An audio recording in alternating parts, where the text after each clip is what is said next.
Shalom. First and foremost, I want to give all praises, honor, and glory to Yahweh, Bahasham, Yahushai, Bahasham, Recha Kodash.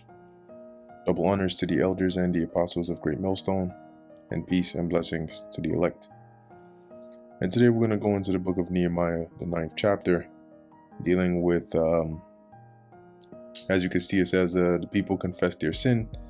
And, at this point, right, we've had, you had Ezra and Nehemiah and, certain other notable men, along with the priests and the scribes who were breaking down, the law to the people, right, as it was read, and the people were, cut, right, for lack of a better word. They were cut in the spirit, but they were still exhorted not to mourn, but rather to rejoice, for that day was a holy day, right, a special day.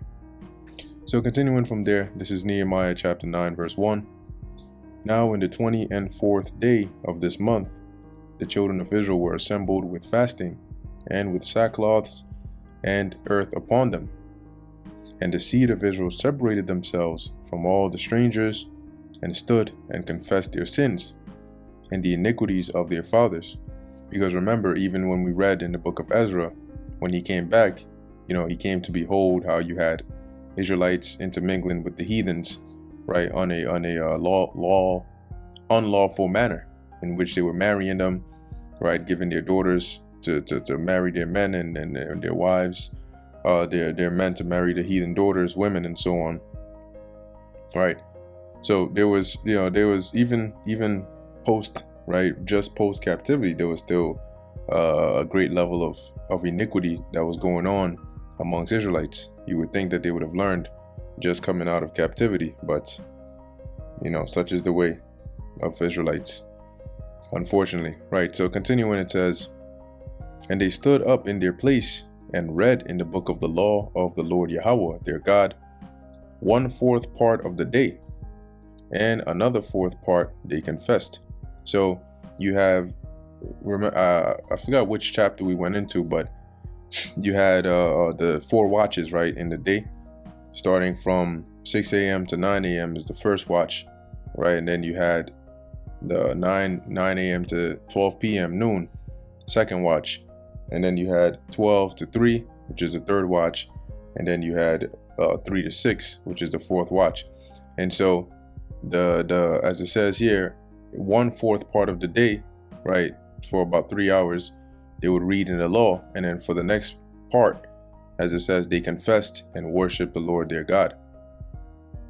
Verse 4, then stood up upon the stairs of the Levites Jeshua and Bani, Kadmiel, Shabaniah, Buni, Sherebiah, Bani, and Chenani, and cried with a loud voice unto the Lord Yahweh their God.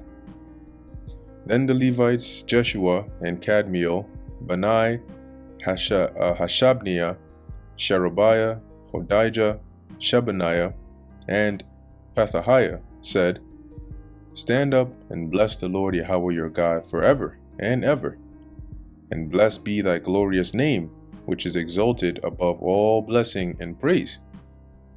Thou, even thou, art Lord Yahweh alone.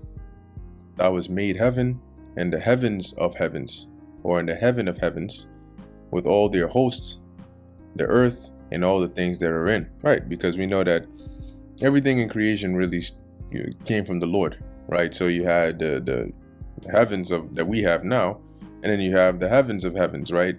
Because we have, our atmosphere, but outside that you have space, okay, and then you also have the heaven, which is known as the spirit world, right? And all the hosts, right, be it in the skies or in the spirit world, angels, spirits, all of them all come from Yahweh, right, through Yahweh Shai. So it's continuing, and all things that are therein, the seas and all that is therein, and thou preservest them all, and the host of heaven worshipeth thee, right, the angels. Now it says thou preservest them all, yeah, because you would think, right, with birds, which don't, matter of fact, before I even say that, let me just I think this is Matthew 6. Let's see. Yeah, this is Matthew chapter 6, verse 26. And I believe this is what Yahweh Shai said. This was him speaking, right? And it says here, behold, as he was exhorting the disciples not to worry about food and clothing and all of those things, but to keep their focus first and primarily on the kingdom of heaven, on doing the will of the Lord.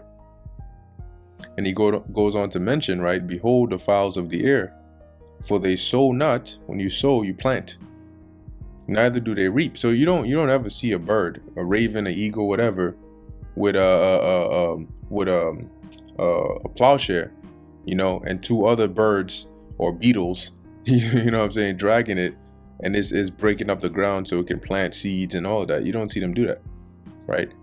But they don't plant, they don't harvest, they don't gather crops into barns. Yet your heavenly Father feedeth them. Are ye not much better than they? So the heavenly Father feeds these birds by various ways, means, shapes, and forms. They're always provided for.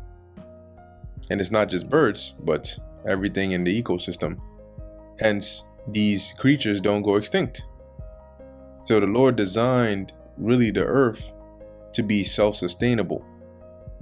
And so going back to Nehemiah chapter 9, as it mentions, right, that thou preservest them all, from man all the way to a ladybug, the Heavenly Father still is the one that provides us the necessities needed for us to survive. Verse 7, thou art the Lord Yahweh the God, who didst choose Abram, and broughtest him forth out of Ur of the Chaldees, and gavest him the name Abraham. Right, and we know Abram, which that was his original name. And I believe Abram in the Hebrew is Abba Ram, which is Father exalted or exalted Father. And that's the word Abba, which is Father, and Ram going into that, exalt. And if we look up the name Abram here,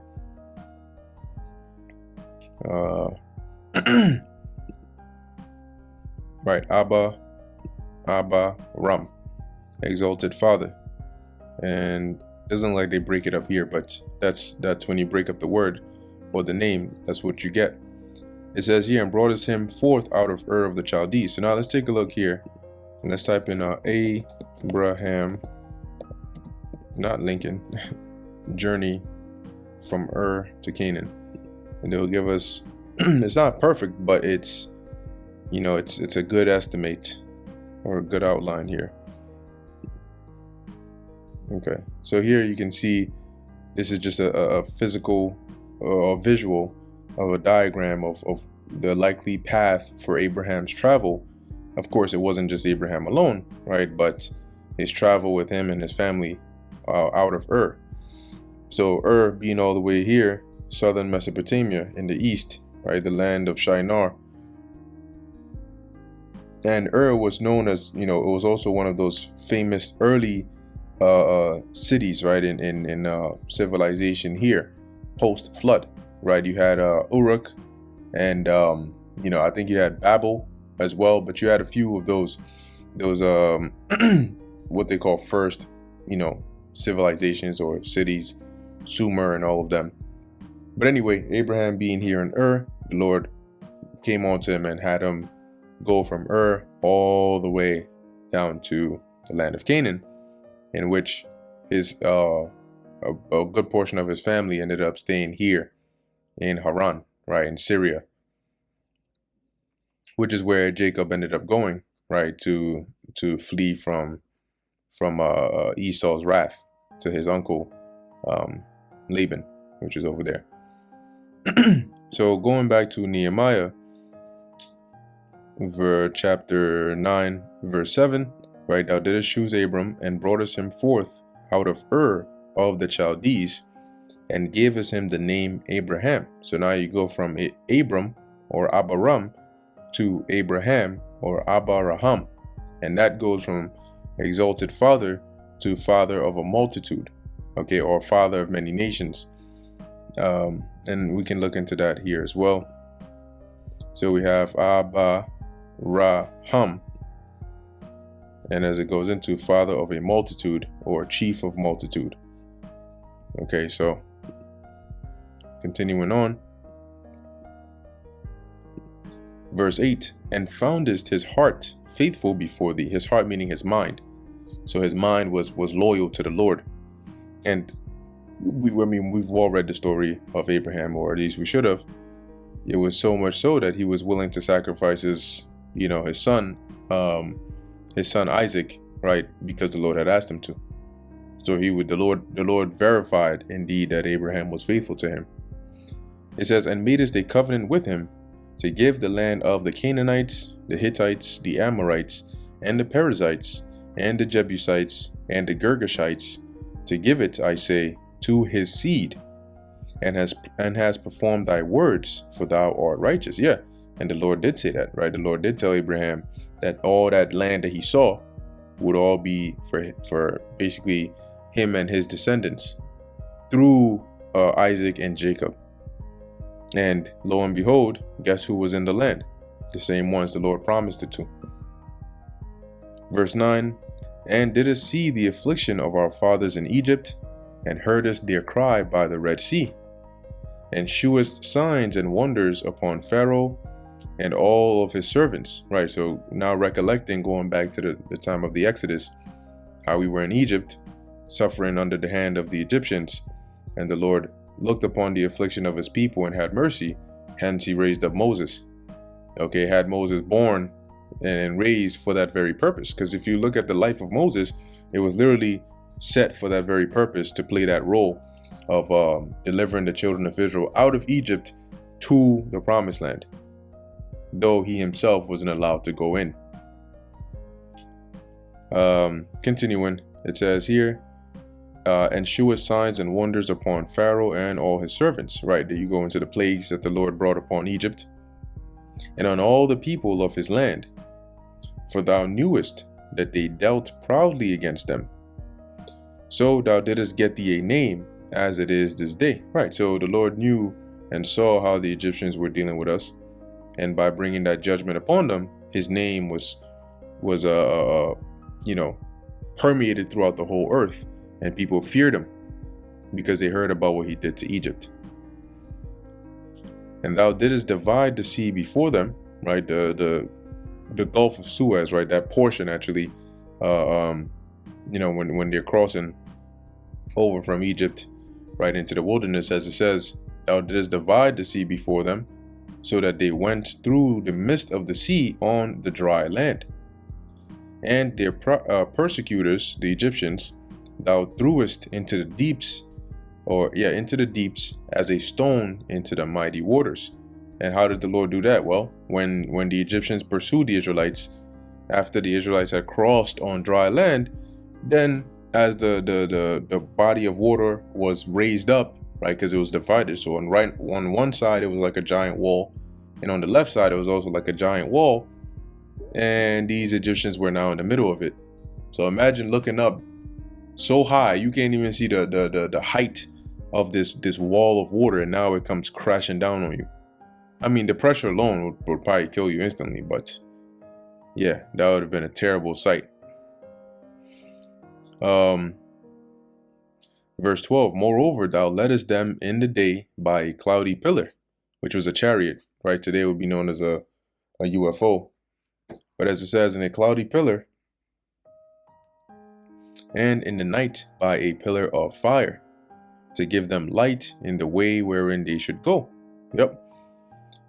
Thou camest down also upon Mount Sinai, and spakest with them from heaven, and gavest them right judgments and true laws, good statutes and commandments, and madest known unto them the holy Sabbath, and commandedst them precepts, statutes, and laws by the hand of Moses thy servant. And that's why, right, let's actually go into these three here. We have precepts, okay, looks like Matazawa. It says here, yep, that makes sense. Commandment, right? Commandment. We have statutes. Chak. All right, it says statutes, ordinate, something prescribed. Prescribed task. Prescribed portion. Okay, conditions, decrees, civil enactments. So let's actually type that in here. Civil enactments. See what it tells us. A civil enactment is a process of making a law or the law itself, right? So when you read in the time of the wilderness, remember when you read in the Torah, it's broken up right into sections where there are certain laws regarding penalties, right, for doing certain actions, and penalties for not doing certain actions. Then there's also, situations there. It's described what is the protocol to take when this happens, because it's not everybody gets put to death. Some tell you, okay, you become unclean. What happens when you're unclean? You can't do X, Y, and Z, right? So when you go into the law, it consists of just more than just a straightforward law. You break it, there's a penalty, right? It also goes into what you're supposed to do, how you're supposed to conduct yourself with your fellow Israelite, what holy days to keep, what makes you clean, what makes you unclean, who's allowed to do what. All of these things that govern a way of living are all in there. That's why you have the precepts, the statutes, right, and the laws. Let's see what we got in here. Yep. Thawa Ra, Torah, right? Instruction, direction, law, direction, instruction, body of legal directives, body of priestly direction or instruction, which is all in there, right? When you read in the scriptures, especially in those first 5 books, you'll get all the instructions on what the priests were supposed to do, what they weren't supposed to do, and who could do what, when, all of those things, right? Even the law on sacrificing. So these were all in there, and they were prescribed to the Israelites at this time by Moses, right? By the hand, the Most High through Moses. Verse 15, and gave us them bread from heaven for their hunger, which was that manna, and brought us forth water for them out of the rock for their thirst, and promised them that they should go in to possess the land which thou hadst sworn to give them. But they and their fathers dealt proudly, and hardened their necks, and hearkened not to thy commandments. So they became disobedient, and refused to obey, neither were mindful of thy wonders that thou didst among them. So the Lord parted the sea in half for us to go through, feeding us with manna, having a chariot discomfit the Egyptians and lead us in the morning and night, and all of these things went out the window.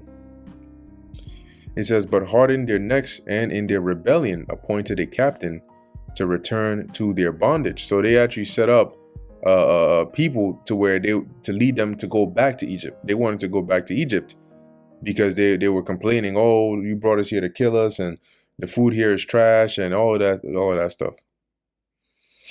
But thou art a God ready to pardon, gracious and merciful, slow to anger, and of great kindness, and forsookest them not. See, so the Lord could have done away with us. He could have forsaken us in the wilderness, but he didn't. Yea, when they had made them a molten calf, that golden calf, right, and said, this is thy God that brought thee up out of Egypt, and had wrought great provocations. Yet thou in thy manifold mercies forsookest them not in the wilderness. The pillar of the cloud departed not from them by day, to lead them in the way, neither the pillar of fire by night, to shew them light, that the way wherein they should go, and the way wherein they should go. So the Lord could have said, call that chariot back. No, leave them out there, and then send the wild animals upon them. He could have done all of that. But even that's why it mentions the great provocations, because they provoked the Lord a lot. But even still, he remained faithful, because A part of it was that he did promise Abraham that he would give this land to Abraham's descendants. Verse 20, thou gavest also thy good spirit to instruct them, and withheldest not thy manna from their mouth, and gavest them water for their thirst. See? And when you read about it, in fact, I think in the book of Wisdom of Solomon, it talks about how the manna was like angel's food, to the point where it accommodated to everybody's taste, to where it tasted good to everybody. Yea, 40 years didst thou sustain them in the wilderness. So they lacked nothing, their clothes waxed not old, and their feet swelled not. So they weren't making stops at Levi's and and Macy's and Burlington to grab new boots, and they weren't doing that. And this was like generations. So how, going from being a youth all the way to being old, and yet you're still wearing the same clothes, and you're still able to wear the same, as it mentions, their feet not swelling and their clothes not waxing old. So the Lord had it to where our clothes still fit us, right? We were still sustained and supplied for, even in this time. Verse 22, moreover, thou gavest them kingdoms and nations, and didst divide them into corners. So they possessed the land of Sihon, and the land of the king of Heshbon, and the land of Og, king of Bashan. And when you read in the book of, I believe it's in the book of Numbers, it goes into that, right? How, the Lord blessed us to start taking down these nations on our way to the land of Canaan. Their children also multipliest thou as the stars of heaven, and broughtest them into the land, concerning which thou hadst promised to their fathers, that they should go in and possess it. So the children went in and possessed the land, and thou subduest them before the inhabitants of the land. Oh, Slakia, thou subduest before them the inhabitants of the land. Read in the book of Joshua, right, about how the Lord was with us and how we kept taking down these nations that were in the way, and that was by the hand of the Lord. The Canaanites, and gavest them into their hands with their kings, and the people of the land, that they might do with them as they would. Some places the Lord told us to completely destroy, men, women, children, burn down the cities and everything, right? Let nothing remain, but smite the city with the edge of the sword. Verse 25, and they took strong cities and the fat land, and possessed houses full of all goods, wells digged, vineyards and olive yards, and fruit trees in abundance. So they did eat, and were filled, and became fat, and delighted themselves in thy great goodness. Right. So we took the land, we took the fields, we started reaping the benefits. Verse 26, nevertheless they were obedient. Right. The scriptures talk about Jeshurun waxed fat and kicked. Right. So it says here, they where we at? Verse 26, nevertheless they were disobedient, and rebelled against thee, and cast thy law behind their backs, and slew thy prophets, which testified against them, to turn them to thee, and they wrought great provocations. See, so they got in the land, the Lord brought them there, and then they started their madness again. They stopped adhering to the ways of the Lord, right? They rebelled against the Lord. As it says, they cast thy law behind their backs. So then they started committing all sorts of wickedness against the laws of the Lord, and slew thy prophets. So those that the Lord sent to come and correct them, they slew them. Right? Even one example is when you go during the time of Jezebel. How even though Obadiah, as it says, the servant of Ahab, he hid 100 prophets in the cave. Why? Because they were slaying the prophets. And that wasn't the only time. Verse 27, therefore thou deliverest them into the hand of their enemies, who vexed them. And in the time of their trouble, when they cried unto thee, thou heardest them from heaven. And according to thy manifold mercies, thou gavest them saviors, which were judges, who saved them out of the hand of their enemies. So what happened? The Lord brought us into the land.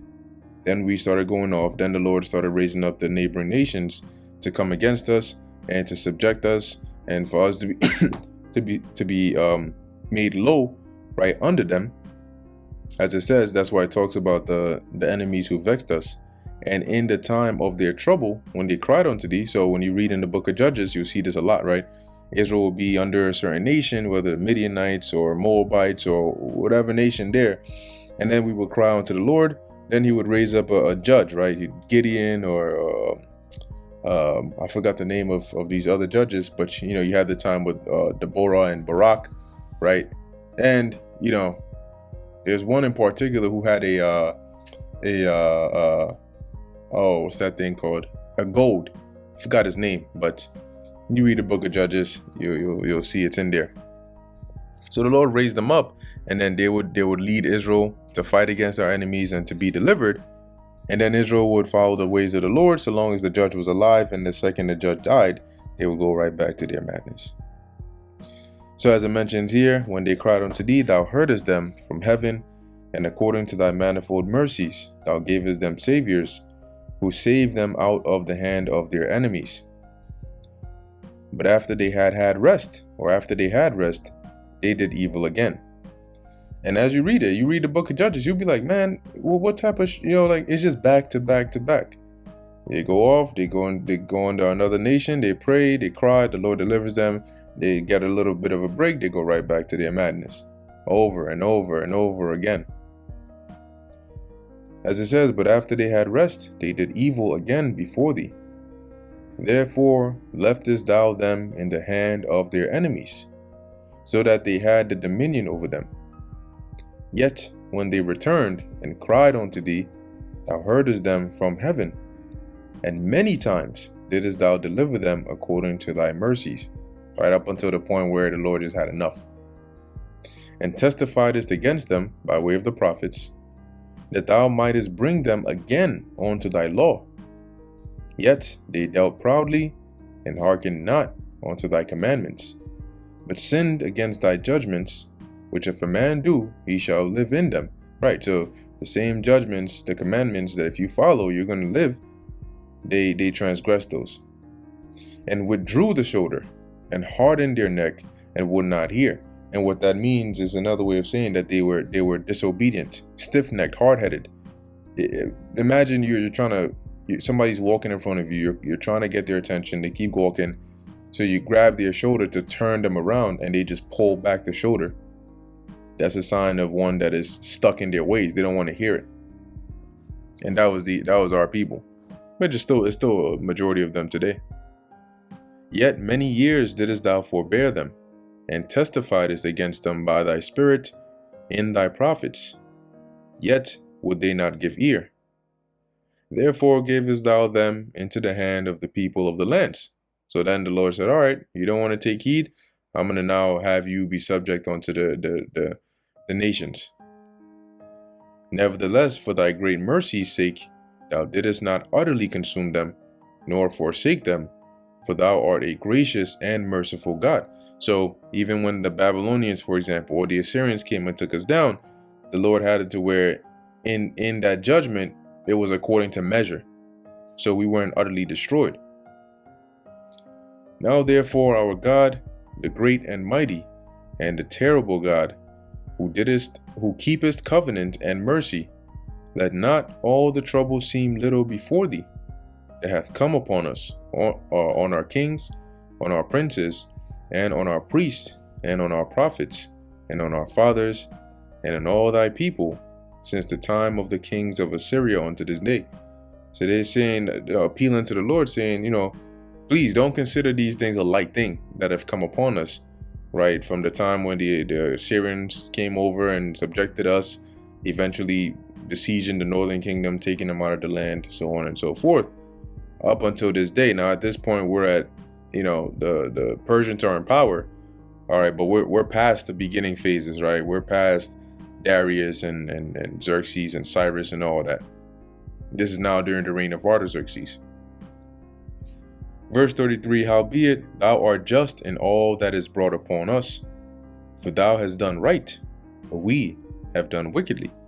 See, so, don't look at it like it's a light thing, but at the end of the day, we deserve it, right? The Most High is the one in the right in this case, really in every case. But neither have our kings, our princes, our priests, nor our fathers kept thy law, nor hearkened unto thy commandments and thy testimonies, wherewith thou didst testify against them. And the Lord testified against them by way of the prophets, to come and call to remembrance their iniquities, and let it be known, you're doing this, stop doing this. If you don't stop doing this, the Lord is going to do this, right? And that's why it says, Isaiah 58, I believe, right? Lift up thy voice like a trumpet, cry aloud and spare not, and show my people their transgressions. That's a part of testifying against them.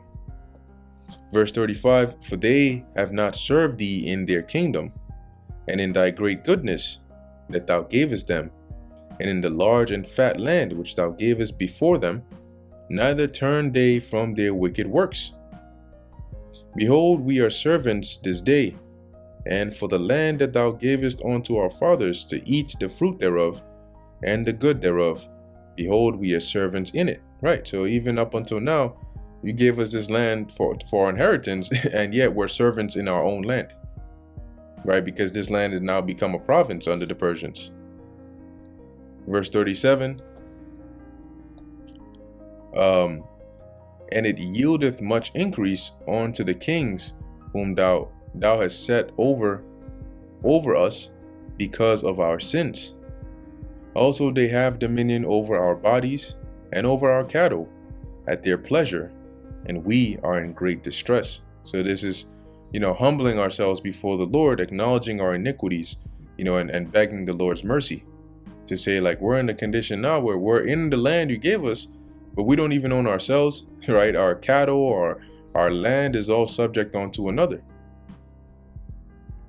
Verse 38, and because of all this, we make a sure covenant and write it, and our princes, Levites, and priests seal onto it.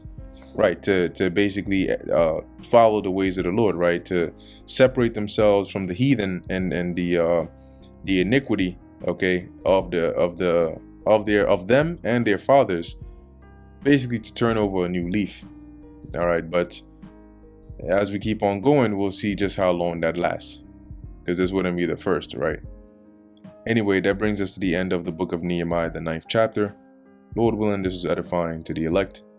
In closing, I want to give all praises, honor, and glory to Yahweh, Bahasham, Yahweh Shai, Bahasham, Rachak Wadash. Until next time, Shalom.